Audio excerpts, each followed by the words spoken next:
ओम नमः सिद्धिभ्यां। ओम नमः सिद्धिभ्यां। ओम नमः सिद्धिभ्यां। मंगलमय मंगलकरण वीतराग विज्ञान नमो तार जाते वे अरिहंतादि महान। करे मंगल करे ओम ग्रंथ करन के काज जाते मिले समाज सब पावे निज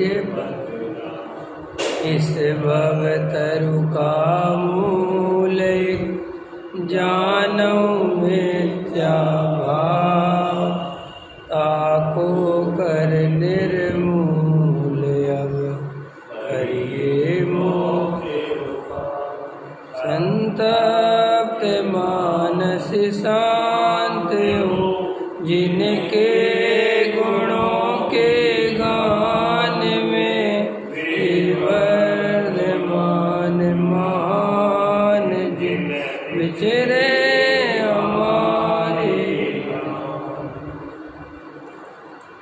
मोक्ष मार्ग प्रकाशक सातवां अधिकार व्यवहाराभासी मिथ्या दृष्टि। पृष्ठ क्रमांक 253। देखो,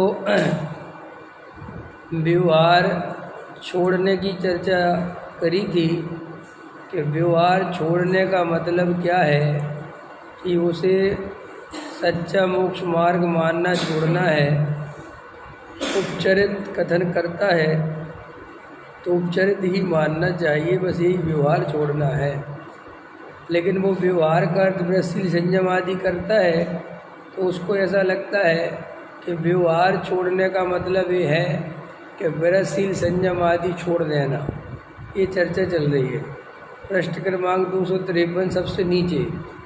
फिर हम पूछते हैं कि वृत्ताधिक को छोड़कर क्या करेगा। फिर टोटामल जी कह रहे हैं कि एक तो वृत्ताधिक करना या छोड़ना वो व्यवहार है नहीं, फिर तू ये कहता है कि हम वृत्ताधिक नहीं करेंगे। उससे पूछते हैं, फिर हम पूछते हैं कि वृत्ताधिक को छोड़कर क्या करेगा। यदि हिंसादि रूप प्रवर्तेगा तो वहाँ तो मोक्ष मार्ग का उपचार भी संभव नहीं है। वहाँ प्रवर्तन से क्या लाभ होगा, नरकादि प्राप्त करेगा। इसलिए ऐसा करना तो निर्विचारीपना है। तथा वृत्ताधिक रूप परिणति को मिटाकर केवल वीतराग उदासीन भाव रूप होना बने तो अच्छा ही है, वह निचली दशा में हो नहीं सकता। इसलिए वृत्ताधिक साधन छोड़कर स्वच्छंद होना योग्य नहीं है। इस प्रकार श्रद्धान्वय निश्चय को प्रवृत्ति में व्यवहार को पादे मानना वह भी मिथ्या भाव ही है। ख्याल में है ना। मैंने ये बात समझो, अगर तुम्हें आत्मा की रुचि है, वास्तव में आत्मा की सच्ची रुचि है, तो अशुभ भाव में जाने का मन क्यों करेगा। ख्याल में आएगा नहीं आए। ये तो समझाने के हिसाब से समझाया ऐसे ही जाएगा, लेकिन जिसे आत्मा से सच्चा प्रेम होगा उसे स्वयं ही यथा योग उसके जीवन में बाहर के साधन भी वे होंगे जिससे उसकी धर्म की वृद्धि हो। ख्याल में है ना। माने वो स्वाध्याय करेगा, देव शास्त्रों की पूजा करेगा, अवक्ष नहीं खाएगा, मान कसाय के प्रसंगों में नहीं पड़े, माने वो सब ओर से विचार करेगा। ये सब ओर से विचार करने वाला ही सम्यक पुरुषार्थी हो सकता है। ये सब ओर से विचार नहीं करते, खाली अवक्ष का त्याग कर दिया। ख्याल में है ना। और मान कसाय खूब पड़ी हुई है, मंदिर के नाम पे लड़ाई झगड़ा कर रहे हैं, मायाचारी कर रहे हैं और खाते शुद्ध हैं, तो वे आत्मार्थी नहीं है भाई। ये बहुत इम्पोर्टेंट बात है। एक क्रिया ऊंची करना और एक क्रिया पे बिल्कुल बहुत महामिथ्या दृष्टि से भी ज़्यादा कसाय करना, ये कोई धर्मात्मा का लक्षण नहीं है और वो साधन उसका उचित नहीं है। वो जो अपन एक जब ये लाइन पढ़ते ना तो लोग देखो देखो टोड़ा मज लिखा, देखो तो वृत्ताधिक ने, अरे ये क्या अर्थ है इसका, ये अर्थ नहीं पता है। ये वृत्ताधिक नहीं छोड़ना का अर्थ ये है कि भाई हिंसा में जाके क्या करेगा तू। मंदिर में बैठा है, स्वाध्याय सुन रहा है, और हमने कहा कि देखो भाई ये स्वाध्याय आदि व्यवहार हैं, इनमें धर्म नहीं है। ख्याल में है ना, ये व्यवहार की क्रिया है कि ठीक है हम कल से नहीं आएंगे, तो कहाँ जाएगा? हमें वो बता दे कि तू कहाँ जाएगा, कि हम दुकान पे जाएंगे। तो भैया दुकान पे जाएगा तो क्या वहाँ सम्मेलन हो जाएगा क्या? वहाँ तो और ज़्यादा दूर हो जाएगा आत्मा की बात से, क्योंकि यहाँ तो तुझे हिला रहे हैं, जगा रहे हैं, और आत्मा तो वहाँ सुला देगा। नहीं समझ में आया? बच्चे को थपकी दे रहे हैं, सो जा सो जा सो जा, तो सो ही जाएगा। तो ये दुकान घर गृहस्थी इनमें फंसे रहोगे और मंदिर आदि में नहीं आओगे, स्वाध्याय आदि में नहीं आओगे, तो वैसे ही सोए हुए हो, कोई जागे हुए तो हो नहीं, वहाँ और गहरे सो जाओगे। सो कोई ये उपदेश नहीं है कि मंदिर छोड़ के दुकान चले जाओ। उपदेश तो ये है कि तू मंदिर आके अपने को धर्मात्मा मान रहा है, सो ये धर्म नहीं है। इतनी बात थी। अब इस बात पे सारा अभिप्राय ना समझ के अज्ञानी जीव लड़ाई झगड़ा करता है कि वो तो कहते हैं कि वृत्ताधिक में कुछ नहीं रखा, वे तो कहते मंदिर आदि में कुछ नहीं रखा। अरे तो भाई किस अपेक्षा कहा है, किस बात को लेके बात कही है, उस तरफ उसका ध्यान नहीं है। जैसे जिनवाणी में स्वभाव को ही कहा, ख्याल में है ना, तो भाई वो आत्मा की दृष्टि से ही कहा है। जिन्हें आत्मा की दृष्टि नहीं करनी हो, जिन्हें चार गति में परिभ्रमण करना हो, उनको खूब स्वभाव करना चाहिए, उसी में रहना चाहिए। वो क्या ख्याल में है कि नहीं आए? वो तो उस तरफ से कथन है, लेकिन वो स्वच्छंद होना, क्या रखा पूजा पाठ में, क्या रखा पूजा, ठीक है सही बात है। तुम तो ये बता दो कि पूजा पाठ छोड़ के क्या करोगे, भाई ये बताओ। नहीं तो हम कल से 6 बजे मंदिर, ठीक है नहीं आना, तो 6 बजे मंदिर नहीं आओगे तो करोगे क्या? अगर 6 बजे उठ के आत्मा का ध्यान करोगे तो बिल्कुल कोई टेंशन नहीं, तुम 9 बजे आना। लेकिन तुम 6 बजे उठोगे नहीं, अखबार न्यूज़ पढ़ोगे, पार्क में घूमने जाओगे, ख्याल में आया कि नहीं आया, और गप्पे मारोगे, तो भैया उससे अच्छा तो देवशास्त्र गुरु के पास आओ। कि क्यों यहाँ तुम्हें कोई जगाएगा तो वीतरागी भगवान के दर्शन होंगे, तो वीतरागता की याद तो आएगी। समझ में आया ना? माने कितना सरल है ये बात समझना और समझाना, लेकिन अज्ञानी जीव बहुत गलती करता है। अगर आत्मा से देखो, अपने अपने ऊपर घटित कर लेना सब। अगर हमें आत्मा से सच्चा प्रेम होगा तो हम सब ओर से आत्मा की ओर बढ़ेंगे। जैसे व्यापारी को पैसे से प्रेम होता है तो उसकी फैक्ट्री पे स्क्रैप भी बचती है ना, तो उठा के फेंकता नहीं है, फेंकता है। वो कहता है पता करो ये कौन खरीदेगा। तो नौकर कहता है अरे तो कचड़ा है, वो कहता नहीं 2 रुपये किलो में ही बिकेगा ना। कि भाऊ जी 2 रुपये किलो में तो बिक ही जाएगा, तो ठीक है बेचो, 2 रुपये किलो में बेच दो।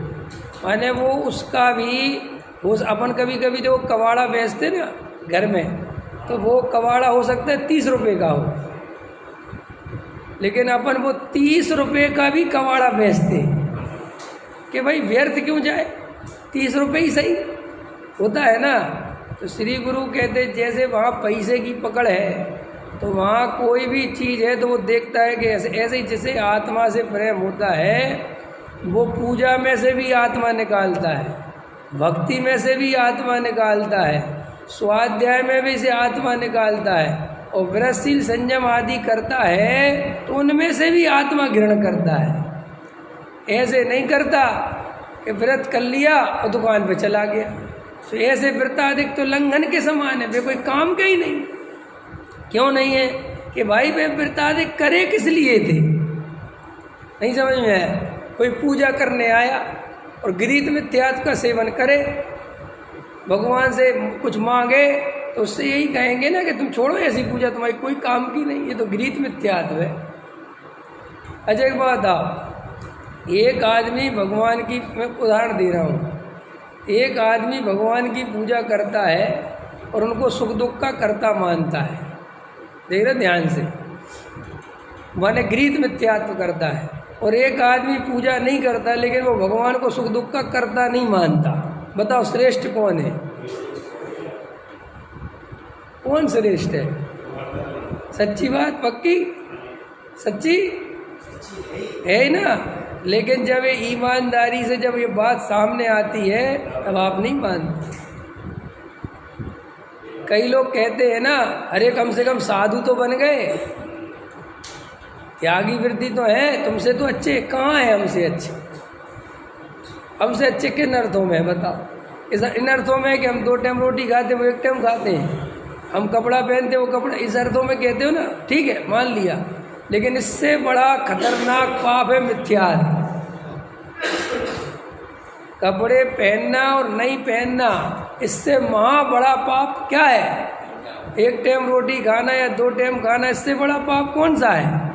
मिथ्यात्व। और वो कपड़े उतार के साधु बनकर भी पद्मावती धड़ेन्द्र को पुजवाता है, गृहीत मिथ्यात्व का सेवन करवाता है, नव दुर्गा मनवाता, तो मेरे से अच्छा कैसे हुआ? अभी अरविंद जी आपको लग रहा है अभी ये बात समझ में नहीं आती है। अभी जरा सा मेरे सामने कोई वैसी संयम वाला आ जाए, ब्रह्मचारी आ जाए, तो उसे बड़ा मानोगे। ये विचार करे बिना किसकी मान्यता क्या है?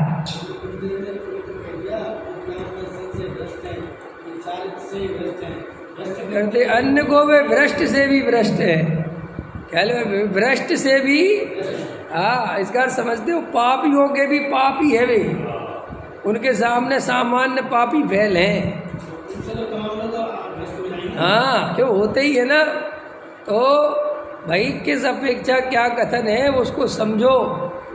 ये दया दान पूजा भक्ति आदि छोड़कर अशुभ भाव में परिवर्तन करो, खूब मनमानी करो, होटलों पे खाओ, अवक्ष खाओ, गलत चीज़ें करो। इसके लिए जो उपदेश नहीं था, ये उपदेश इसलिए है कि भैया तुम जो है आत्मा की ओर बढ़ो और ये दया दान पूजा भक्ति को धर्म मत मानो। इतनी बात है, इससे ज़्यादा कुछ है ही नहीं। अब कितना गला फाड़ फाड़ के बोले बताओ।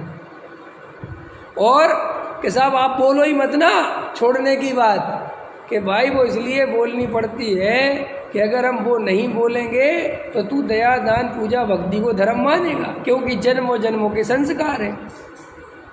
ज्ञानियों को मजा नहीं आता है पुण्य को हे कहने में, कि कोई उनको पुण्य की निंदा करने में आनंद आता है। अरे भाई वो पुण्य की निंदा इसलिए करनी पड़ती है कि क्या करे, ये पुण्य ने ही जीव का संसार बढ़ाया है। हाँ टोडामल्ली साहब से प्रश्न किया कि अरे आप ऐसा अध्यात्म का उपदेश दोगे, ऐसी आत्मा की बात करोगे और पुण्य को हे कहोगे तो लोग स्वच्छंदी हो जाएंगे, वृत्ताधिक छोड़ देंगे, इसलिए हमें ऐसी बात नहीं करना चाहिए।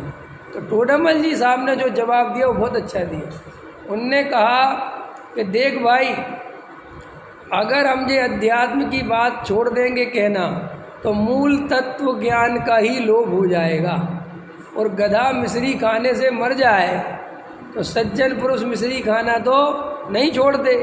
ऐसे ही हमारी अध्यात्म की बात सुनकर कोई पापी पहले ही से हो, विषय वासना का भूखा हो, और वो हमारी बात सुनकर उन विषय भोगों की वासना में चला जाए, स्वच्छ जैसे इसमें हमारा तो कोई दोष है नहीं, और साहब उसका बिगाड़ के होना क्या है, स्वर्ग आदि की जगह नरक आदि जाएगा।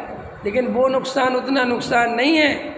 लेकिन अगर हमने अध्यात्म की बात, भगवान आत्मा की बात, उनको हे कहना छोड़ दिया तो मूल तत्व ज्ञान लोप होने से सच्चा मोक्ष मार्ग ही लोप हो जाएगा, और उससे जितना नुकसान होगा उसकी कोई कल्पना नहीं है। इसलिए हमें इस बात की बिल्कुल चिंता नहीं करनी चाहिए कि दुनिया में हमारे प्रवचन सुन के साहब वो फलाने हो गए होंगे स्वच्छंदी। देखो भाई, जिनकी होनहार घोटी है हम उनके लिए क्या कर सकते हैं। जिनको तत्व ज्ञान की रुचि नहीं है और दया दान व्रतशील संयम आदि की रुचि है और वे हमारा प्रवचन छोड़ के भग जाते हैं कि दया दान पूजा भक्ति को बुरा कहता है, तो चले जाएं। लेकिन हम ऐसे लोगों के चक्कर में कि कोई स्वच्छंदी हो जाएगा, कोई बुरा मान जाएगा, तो हम दया दान पूजा आदि की प्रशंसा करने लगे और उसे धर्म का कारण बताने लगे, तो इससे तो मूल धर्म का ही लोप हो जाएगा। इसलिए हमारा बुरा होता हो तो होने दो, हमें गाली मिलती हो तो मिलने दो। टोडामल जी को हाथी के पैर के नीचे कुचलवा दिया, समझ में आया ना। तो टोडामल जी समझ लो कह रहे हैं कि चलो मेरी इस पर्याय का तुमने क्या उदय कुछ ऐसा है, फिर भी चलो मैं कहता हूँ कि तुम लोगों ने मेरा जो कुछ करना था कर दिया, लेकिन मूल मोक्ष मार्ग तो जिंदा रह गया और मैं तो मरता नहीं, मैं तो अभी यहाँ से निकल के स्वर्ग आदि में चला जाऊँगा, मेरा क्या होने वाला है। नहीं समझ में आया। देखो ज्ञानियों को कभी भी पर्याय छोड़ने का भय नहीं होता, पर्याय बदलने का भय नहीं होता। क्यों नहीं होता? जैसे जो बड़े बड़े ऑफिसर होते ना A1 क्वालिटी के, उनको ट्रांसफ़र की कोई चिंता नहीं होती। क्यों नहीं होती? जो छोटे छोटे नौकरी पेशा वाले उनको होती है, इन बड़े ऑफिसरों को नहीं होती।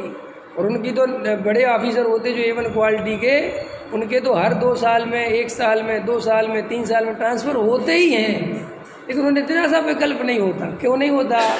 क्योंकि वे इतनी A1 क्वालिटी में रहते हैं कि गवर्नमेंट जब उनको जहाँ इधर से उधर भेजती है तो पूरा बंगला, पूरी फैसिलिटी, गाड़ी और बिल्कुल एक 4 आदमी, बिल्कुल पूरा सामान उनका जैसा यहाँ जमा था, बिल्कुल वहाँ वे बिल्कुल कुछ नहीं करते।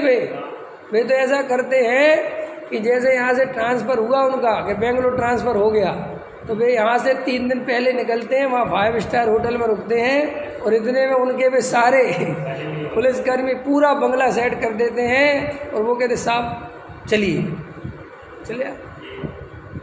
अब ऐसे ही जिसकी सुविधाएं हो वो क्या चिंता करेगा? समझ में? IAS लेवल के जो ऑफिसर, ऐसे ही श्री गुरु कहते हैं सम्यक दृष्टि जो है वो IAS लेवल का है, उसको कुछ फर्क नहीं पड़ता कि जो मनुष्य पर्याय छूट जाएगी, वो कहते छूट जाए क्या है, ख्याल में है कि नहीं आया?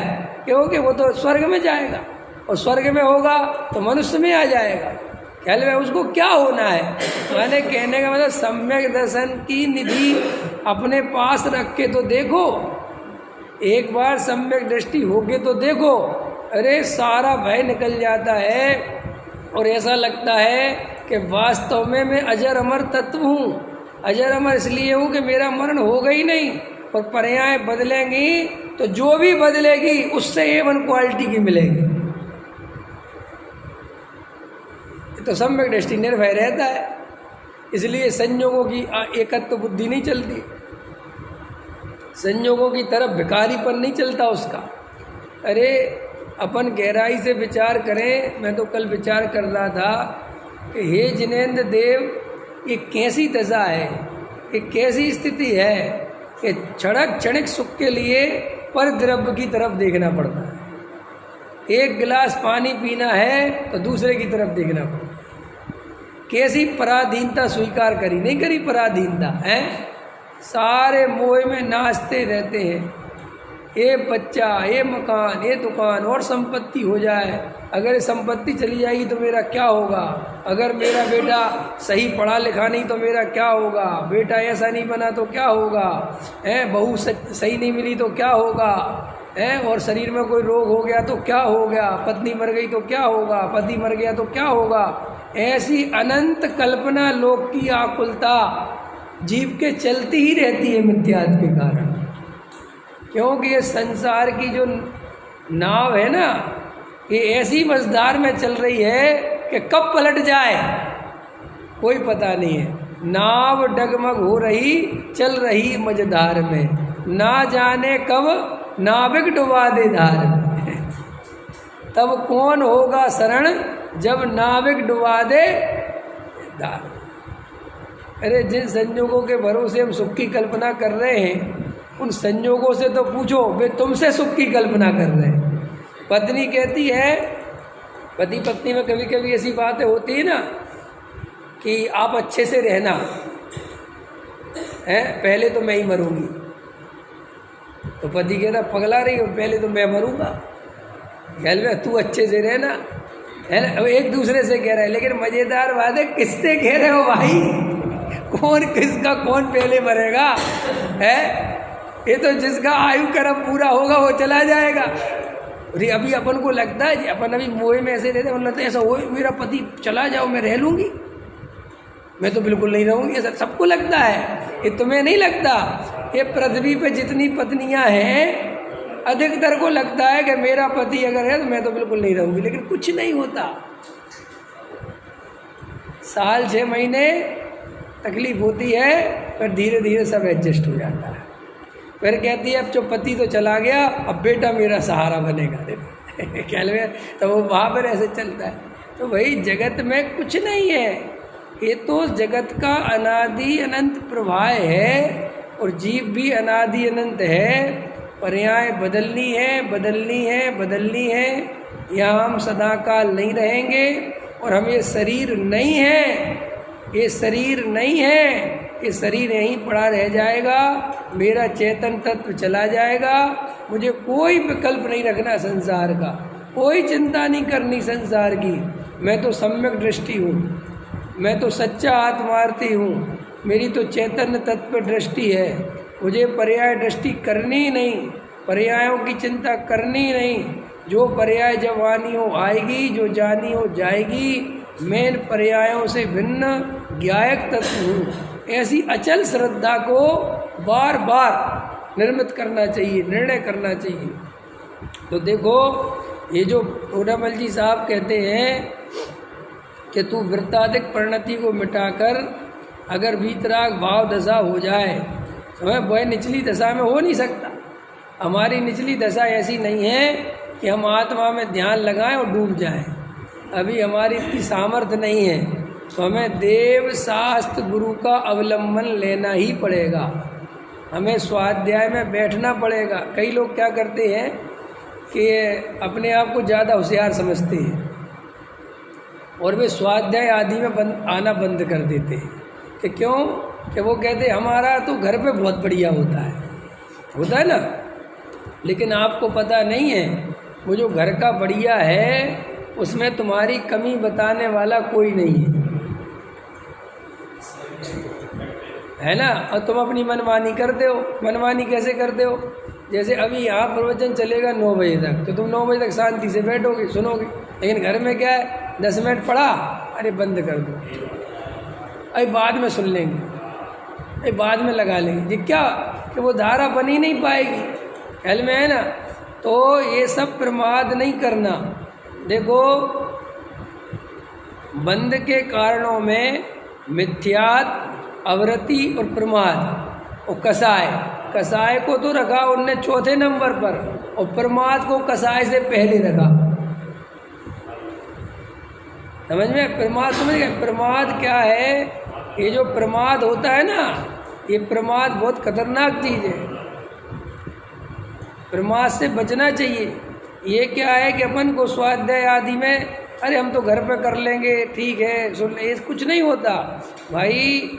अभी अपना का इतना अच्छा बोध नहीं है कि अपन बिना देवशास्त्र गुरु के आत्मा में रम जाएं। अरे मुनिराज भी स्वाध्याय आदि करते हैं, भक्ति करते हैं, प्रतिक्रमण आदि करते हैं, और तीर्थ वंदना करते हैं, और चैत्यालयों के दर्शन करते हैं मुनिराज कि क्योंकि उनको भी इतना उपयोग स्थिर नहीं हो पाता। तो हम लोगों को भी बाहर में देव शास्त्र गुरु के नज़दीक रहना चाहिए, और स्वाध्याय तो निरंतर करना चाहिए, और 3 टाइम करना चाहिए अगर टाइम है तो। क्योंकि स्वाध्याय ही एक ऐसी पंचम काल में चीज़ है जो हमें मुक्ति मार्ग की ओर ले जा सकती है। स्वाध्याय के अलावा और कोई चीज़ नहीं है। इसलिए व्यवस्थित स्वाध्याय समझो, ताकत लगा के समझो, वस्तु का स्वरूप समझो, आधा अधूरा मत समझो। ये सब अधकच्चा ज्ञान कोई काम का नहीं है। अभी आप लोगों को लगता होगा कि हमें तो पूरा वस्तु का स्वरूप पता है, ख्याल में है ना। लेकिन अभी मैं आपकी परीक्षा लूँ तो आप 50 में से 40 प्रश्नों के जवाब नहीं दे सकते वस्तु स्वरूप के अकॉर्डिंग। ये क्या होता है, स्वाध्याय करना, पढ़ना लिखना ये व्यवस्थित होना चाहिए वस्तु स्वरूप की अति। और अगर आपका स्वाध्याय व्यवस्थित नहीं होगा तो आप गुरुओं के चक्कर में ही फंस जाओगे। आजकल के लोग क्या कर रहे हैं, जो यूट्यूब आदि के माध्यम से सुनते रहते हैं चाहे जिसको, और बस आधा अधूरा ज्ञान, किसी से प्रभावित हो गए, किसी के पीछे पड़ गए, किसी के, क्योंकि ज्ञान नहीं है व्यवस्थित आगम का। हमारे जैन धर्म में आचार्य भगवंतों ने स्वानुभव से पहले आगम ज्ञान लिखा कि भाई आगम का सेवन, तर्कयुक्ति का अवलंबन, पर अपर गुरु का उपदेश और स्वानुभव की प्रामाणिकता। कि आगम का सेवन क्यों लिखा कि भाई आगम का सेवन नहीं करोगे तो एकांतवादी बन जाओगे, और एकांतवादी बहुत घूम रहे हैं। नहीं समझ में आया? एकांतवादियों की कोई कमी नहीं है और उनके फॉलोअर्स ज़्यादा हैं। अनेकांतवादियों के कभी फॉलोअर्स ज़्यादा हो ही नहीं सकते। क्यों नहीं हो सकते? क्योंकि हमारे यहाँ बुद्धि लगानी पड़ती है। अनेकांत वालों के यहाँ बुद्धि चलती है और तुम बुद्धि लगाना नहीं चाहते क्योंकि प्रमादी हो, और एकांतवादियों के यहाँ बुद्धि नहीं लगा। जैसे तुम ब्रह्म कुमारी वालों के यहाँ गए तो वहाँ पढ़ने पढ़ाने के लिए कुछ नहीं है, समझने समझाने, बस तुम तो अपना मोबाइल रखो एक तरफ, सब कुछ लगाओ ध्यान, और ऐसे ऐसे ध्यान लगाओ, और ऐसे पानी का समुद्र ये है वो, तुम्हें मिल गया काम। इसमें तुम्हें कोई बुद्धि लगानी नहीं पड़ी और तुम्हें शांति का अनुभव हो गया। तो तुमने कह दिया कि पोथी पढ़ पढ़ पंडित हुआ मिला, वो तुम्हें वो डायलॉग याद आ गया कि पढ़ पढ़ के कुछ नहीं होता, क्योंकि प्रमादी हो ना। जैसे कई बच्चे हैं, कई दफ़े ऐसे बच्चे मिल जाते हैं, बच्चे माने बड़े हो गए मिल जाते हैं, तो उनसे मैंने पूछा कि कहाँ तक पढ़े हो? बोले मत पूछो। फिर कहाँ तक पढ़े हो? अरे क्या होता है पढ़ाई से? समझ में? आप मेरे को बताओ मेरे में क्या कमी है। अरे भैया हम तो सिर्फ ये पूछ रहे कहाँ तक पढ़े हो, ये क्यों नहीं बताते? ख्याल में कि 5वीं फेल है। अब ठीक, ये क्यों नहीं कहते कि 5 ही फेल है? तो वो जो ये 5वीं फेल है, जो कम पढ़ा लिखा आदमी है, ये 100% आपको ये बताएगा कि पढ़ाई से कुछ नहीं होता, क्योंकि खुद ने पढ़ा लिखा नहीं ना बिल्कुल भी। पैसे में कोई कमी है क्या मेरी? है ना, बंगला बनवाना और पीएम बन जाना ये अलग चीज़ें हैं।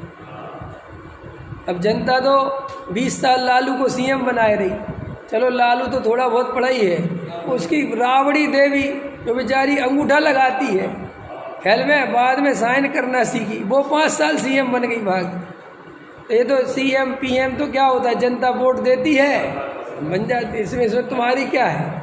ख्याल में ना, तो लोग कहते देखो अब पीएम बन गए, क्या होती पढ़ाई? अरे भाई पढ़ाई अलग चीज़ है, तुम क्या बन गए इससे कोई फर्क नहीं पड़ता, लेकिन पढ़े लिखे आदमी की बात अलग होती है। ख्याल में आया कि नहीं आया? और जी आज अपन देश में देख रहे हैं पढ़ा लिखा आदमी नहीं है तो पढ़ाई की वैल्यू नहीं हो रही। शिक्षा के क्षेत्र में बिल्कुल कोई बोलने को तैयार नहीं है।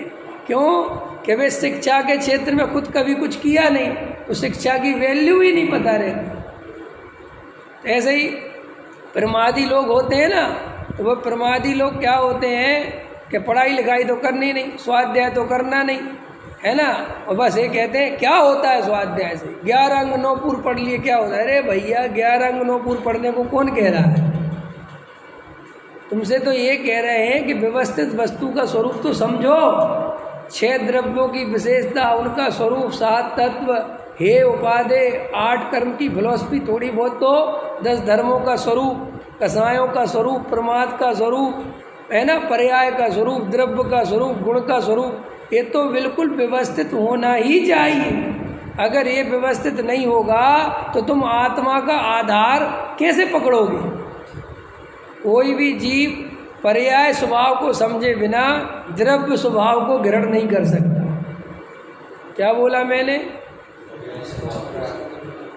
जब तक तुम राग देश का स्वरूप नहीं समझोगे, वीतरागता को कैसे समझ जाओगे? राग देश क्या चीज है, विकार क्या है, क्यों आता है, किस लिए, सब समझना पड़ेगा। कि नहीं साहब एक त्रिकाली ध्रुव, हमें किसी से कोई लेना देना नहीं। अरे भैया ऐसे नहीं चलता है। ख्याल में है ना? हाँ, व्यवस्थित वस्तु स्वरूप का ज्ञान होना चाहिए। और कई लोग ये दुहाई देते रहते हैं, पोथी पढ़ पढ़ पंडित हुआ, क्या होता है, अरे माला फिर। अरे भाई इसका अर्थ ये नहीं है कि माला फेरना व्यर्थ है। इसका अर्थ ये है कि जिस तरीके से तुमने फेरी वो व्यर्थ है। पूजा करना व्यर्थ नहीं है कभी भी। जिस अभिप्राय से तुमने पूजा करी वो व्यर्थ है। अरे सच्ची पूजा करो जिनेंद्र देव की, तो वे तो सम्यक दर्शन में निमित्त हैं। लेकिन तुम उस अर्थ में पूजा करते ही नहीं, कसाय के वशीभूत होकर राग देश करते हो, तो वो पूजा कोई कार्यकारी नहीं है। सो ऐसे पूजा को व्यर्थ कहते हैं।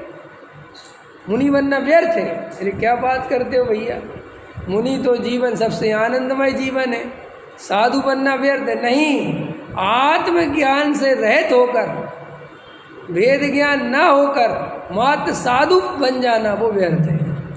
ये मुद्दे की बात ये है। ये अगर अपन को समझ में आ जाए तो अपन को मजा आ जाए कि भैया काम करना है। तो प्रमादी नहीं बनना। स्वाध्याय आदि में जो प्रमादी बनेंगे वे आत्मा की दृष्टि नहीं कर पाएंगे। स्वाध्याय करो, अध्यात्म शास्त्रों को पढ़ो, आत्मा की पक्की अच्छी दृष्टि करो। और जब अच्छी दृष्टि मजबूत हो जाए तो फिर और ग्रंथ भी पढ़ो। ख्याल में है ना? लेकिन नहीं पढ़ना और गप्पे मारना, इधर उधर की समय पास करना और अपने को मुमुक्षु कहना, ये अच्छा लक्षण नहीं। देखो सच्चा मुमुक्षु तो वही है जो समय बिल्कुल बर्बाद नहीं करे। एक बात समझ में आ गई। दूसरी, व्रताधिक करना अच्छी बात है, लेकिन तू एक तरफ तो व्रत करता है और वहाँ तो इतना संयम से खाता है, कुएं का पानी पीता है और पता नहीं जो जो भी है, और वहाँ पे जरा सी मान कसाय आ जाए तो तू बहुत तकलीफ में आता है। इसका मतलब तू वेद ज्ञान बिल्कुल ही नहीं करता। तू जब इतना शुद्ध सात्विक भोजन करता है, इतने बढ़िया तेरे भाव हैं, तो ये मान कसाय में तो तू डूबा ही जा रहा है, मायाचारी कर रहा है।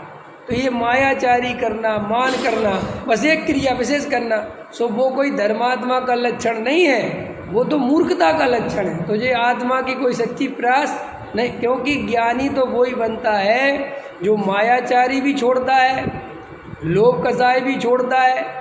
कई लोग ऐसे होते हैं बहुत संयम से रहते हैं, लेकिन पैसे की आसक्ति बहुत होती है। देखे नरेश जी ऐसे हैं, वे खुद को काजू किस्मत से लाने होंगे तो वे दूसरे के भी ले आएंगे 10-5 किलो, कि क्यों कि अपने फ्री हो जाएंगे। और वे शुद्ध खाते, अभी शुद्ध खाते। अरे भैया तुम्हारा ऐसा शुद्ध खाने का मतलब क्या है? तुम्हारी आसक्ति तो बहुत ज़्यादा है।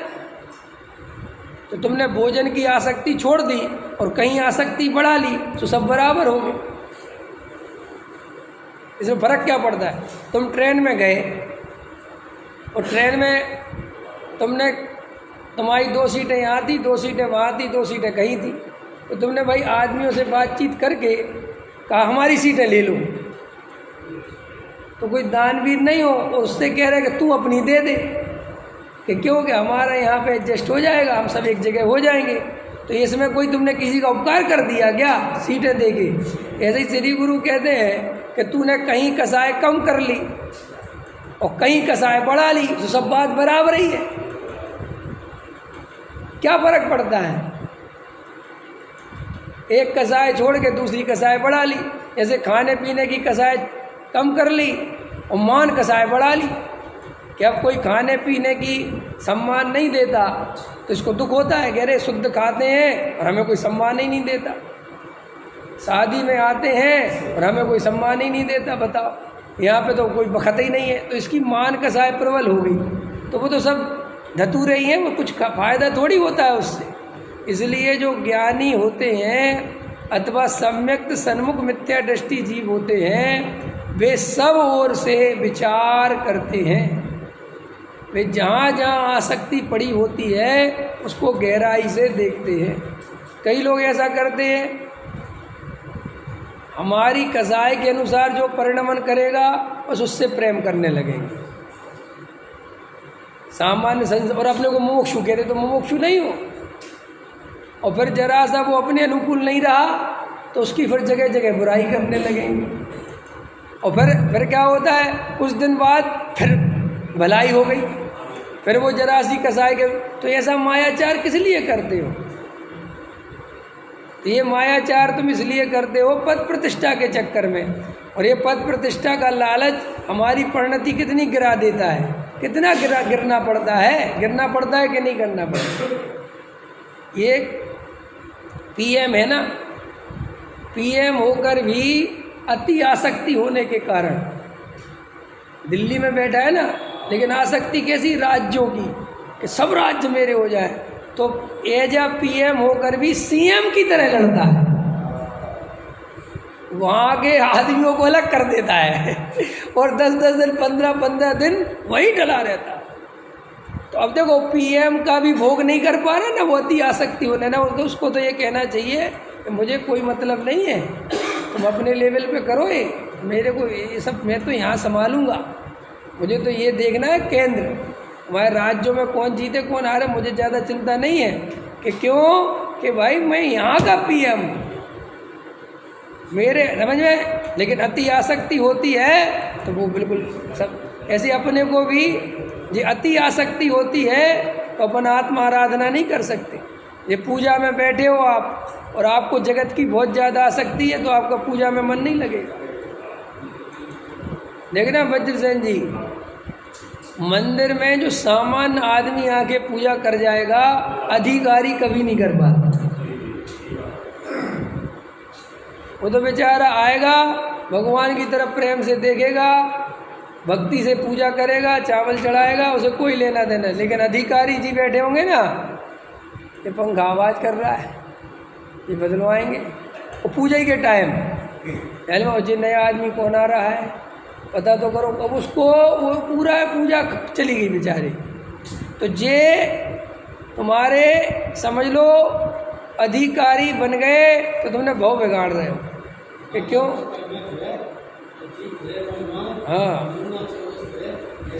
हाँ, तो ये जो और पत्नी नाम का प्राणी तो ऐसा होता है कि पूछो ही मत। ये थोड़ा पत्नियों पर भी मैं इसलिए बोलता हूँ कि वे भी बिल्कुल विचारशील नहीं होती हैं। उनका पति जिसका भगत वे उसकी भगत। मुझे बड़ी ऐसा कभी नहीं होना चाहिए। धर्म के मामले में कोई मतलब नहीं है। लेकिन ऐसा मैं कई लोगों को देखता हूँ कि उनका पति जिसको पसंद करने लगा वे उसको पसंद करने लगे। मैंने ऐसा तक देखता है कि पत्नी बीजेपी और कांग्रेस वाली नहीं होती अपने आप में, वो पति के आधार से होती है। उसका पति अगर आके बीजेपी वाला है तो वो बीजेपी वाली हो जाएगी गारंटी से। और कांग्रेस, अरे इनका तो पूरा ही अपवाद है यार। वहाँ तो अब वही जगह राम जी तुम समझ ही नहीं रहे। तुम तो ये कहा करो कि खाली पार्टी क्या, यहाँ तो हमारी पार्टी नहीं बनती है। नहीं समझ में आया। और फिर वो पत्नी अगर वो पति मान के चलो थोड़ा कांग्रेस की बुराई करने लगे, हाँ तो बिल्कुल ठीक आप, क्योंकि वो पति को बहुत कुछ मानती है। लेकिन मैं ये कहता हूँ तुम बहुत कुछ मानो, मानना चाहिए, लेकिन धर्म के क्षेत्र में अपना निर्णय स्वयं का होना चाहिए। समझ में, हमें अंधी भक्ति, पति की खूब सेवा करो, खूब प्रेम करो, खूब उसकी सब कुछ करो, लेकिन धर्म के क्षेत्र में हम तुम्हारे अनुसार नहीं चलेंगे। तुम गलत चलोगे तो हम गलत चलेंगे ना भाई। तुम्हें राग देश करना है तुम करो, हम नहीं करेंगे। लेकिन ऐसा नहीं होता, वो पति जिससे राग देश करता है पत्नी उससे पहले ही करने लगती। ख्याल में है कि नहीं आया है? अब ये राजनेताओं की पत्नी होती है, इनका क्या होता होगा? मैं तो यही सोचता रहता हूँ कि भैया तुम क्या क्या करते होगे, ये तो 1 मिनट में दल बदल लेते हैं। तो अपने को धर्म के क्षेत्र में जो बात अच्छी लगे वो देखो। परंपरा से कोई बात मत मानो, परंपरा की कोई कीमत नहीं है। आपको परंपरा दे दी गई, व्रतशील, संयम आदि, दयादान, पूजा, भक्ति। अरे परंपरा से धर्म नहीं होता, विचार करोगे तो धर्म होगा। आप अपने अंदर विचार करो कि मेरे अंदर कितना मायाचारी के परिणाम है। ये क्या ढोंग धतूरे धोते रहते हो। मैं तो अष्टमी को तो हरी नहीं खाता और मेरे अंदर मायाचारी इतनी है। तो मुझे पहले मायाचारी तोड़ना चाहिए कि क्यों कि हरी खाने से ज़्यादा पाप। तो आप कहोगे मैं बताऊँ ये क्यों? ये मैं इसलिए कह रहा हूँ कि हरी नहीं छोड़ना चाहिए क्योंकि ये बैलेंस बना लेता है। बैलेंस समझ गए? वो हरी छोड़ के अपने को धार्मिक होने का संतुष्ट कर लेता है, वो मायाचारी चलने देता है कि क्योंकि हरी तो नहीं खाता मैं। लेकिन वो बैलेंस मत बनाओ, अंदर से विचार करो कि बड़ा पाप कौन सा है। नहीं समझ में आया?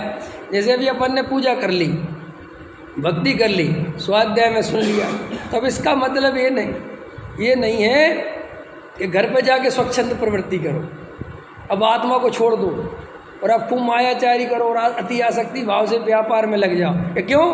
किसी ने कहा रे मंदिर के हम तो निपटाया है, करा है पूरा। ये सब ठीक नहीं है, ये आत्मार्थी का लक्षण नहीं है बिल्कुल भी। ये तो पापियों के लक्षण है। आत्मार्थी क्यों पापी करते हैं, सुबह भगवान को खुश करते हैं और दिन भर बेईमानी करते हैं।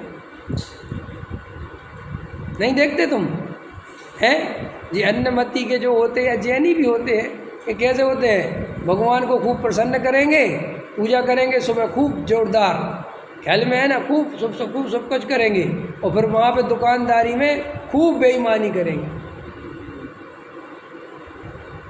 लूट लो फिर जितना लूट सको। फिर ऐसे बन जाएंगे कि कोई बेचारा परेशानी में होगा, नहीं हमें कोई मतलब नहीं है। श्रीमद जी का पढ़ते थे अपन, एक व्यापारी उनके पास कोई चीज़ सौदा कर गया और पैसा दे गया कि हाँ मैं आपको दे दूंगा। डायमंड का काम, हीरे का काम था ना। तो क्या हुआ कि भाई वो दे के गया और 2-4 दिन बाद इतना रेट बढ़ गया उस चीज़ का कि भैया 30,000 रुपये का घाटा। उस समय के 30,000 कितने होते होंगे? आज के तो मेरे हिसाब से पता नहीं कितने बैठेंगे। समझ में आया कि नहीं आया? तो श्रीमद जी को विकल्प आया कि वो आकुलित हो रहा होगा क्योंकि वो जवान से बन गया है, चिट्ठी भी लिखी गई। तो गए उसके घर, उसकी दुकान पर, उसी के सामने में दस्तावेज फाड़ दिए और कहा बिल्कुल भी बंधने की कोई ज़रूरत नहीं है, सौदा कैंसिल। क्योंकि मुझे पता है अगर ये सौदा मैं रख लूँगा तो तुम बिल्कुल दिवालिया हो जाओ और परेशान हो जाओ। अब हम और आप तो देखो, कोई कितना ही परेशान हो तो हम तो बिल्कुल ब्याज छोड़ने को भी तैयार नहीं हो। वो तो ठीक है साहब, ब्याज तो देना पड़ेगा और इधर समयसार सुन रहा है। तो भैया ऐसा समयसार बिल्कुल मत सुनो, तुम समयसार को और बदनाम करोगे। लोग फिर कहते फिरते हैं कि ये समयसार सुनने वालों की हालत है? जैसे स्कूल में कोई विद्यार्थी गलत हो, अच्छा आचरण नहीं हो तो स्कूल वाले निकाल देते हैं। तो माँ बाप अगर जाके कहें कह रहे आपको क्या दिक्कत है, लड़का तो हमारा बिगड़ता है ना, तुम तो पैसे लो और पढ़ने दो। तो क्या कहता है प्रिंसिपल? अरे मूर्ख, तेरे पैसे के चक्कर में मैं अपने स्कूल का नाम बदनाम करवा लूँ क्या? कोई कहेगा फलाने स्कूल से ऐसे बच्चे निकलते हैं, मैं क्या जवाब दूंगा? ऐसे ही समयसार पढ़ने और पढ़ाने वालों की बहुत जिम्मेदारी है। गलत आदमियों की एंट्री मत होने दो। ख्याल में आएगी नहीं कि क्यों कि तू हमारे समयसार को बदनाम करेगा, पूरी मोक्ष समाज को बदनाम करेगा। लोग कहेंगे तुम्हारे मोक्ष में ऐसे होते हैं। ख्याल मैंने गहराई समझ में आ गई ना? मैंने हम लोग क्या करते हैं कि अंदर कोई निर्णय नहीं करते, मायाचारी चलती रहेगी और शुद्ध खाती रहेंगी बिल्कुल। वैसे इससे क्या है? और तुमसे कोई कहता है तो तुम वो क्रियाकांड अपना आगे कर देते हो तो बेचारा उसका मुंह बंद हो जाता है।